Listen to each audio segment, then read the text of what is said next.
রান্নাঘরের বিভিন্ন রকম কাজে শ্রী বড়মাকে সাহায্য করতেন ভবতারিণী ভট্টাচার্য মা। তিনি মনে মনে একদিন ভাবছেন যে বড়মাকে সবাই বলেন লক্ষ্মী স্বরূপিণী, কেউ বলেন জগৎজননী, কেউ বলেন আদ্যাশক্তি মা মহামায়া। তিনি তো কিছু বুঝতে পারেন না।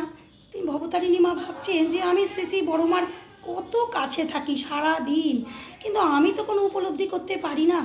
তাই মনে মনে যখনই ভাবা, সেই দিনই বিকেলবেলা যখন পূজনীয় ছোটদার ঘর থেকে ভবতারিণী মা নামছেন সিঁড়ি দিয়ে, আর তখনই সিঁড়ি দিয়ে শ্রী বড়মা ওপরে উঠছিলেন।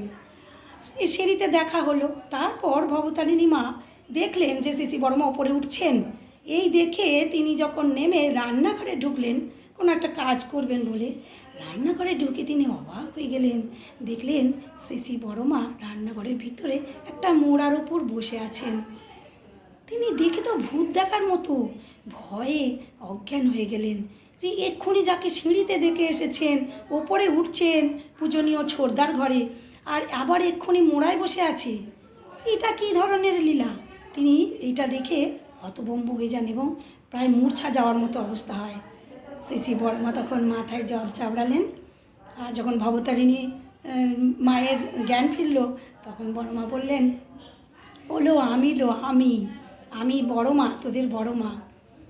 তারপর থেকে এই মা ভবতারিণী ভট্টাচার্য যখনই শ্রী বড়মাকে নিয়ে কথা উঠত, তখন তিনি দুহাত জোর করে মাথায় ঠেকিয়ে বলতেন, সত্যিই বড়মা জগৎজননী লক্ষ্মী স্বরূপিণী আদ্যাশক্তি মা মহামায়া বিশ্বজননী, তিনি বড়মা, এই আমার বড়মা।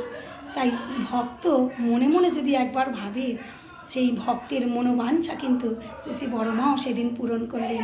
জয় গুরু। সকলের মঙ্গল প্রার্থনা করি আমার পরম দয়ালে রাঙারা তুলসী চরণে। শ্রী বড়মা আমার জগৎজননী লক্ষ্মী স্বরূপিণী, শ্রী বড়মা রাঙারা তুলসী চরণে। জয় গুরু বন্দে পুরুষোত্তম।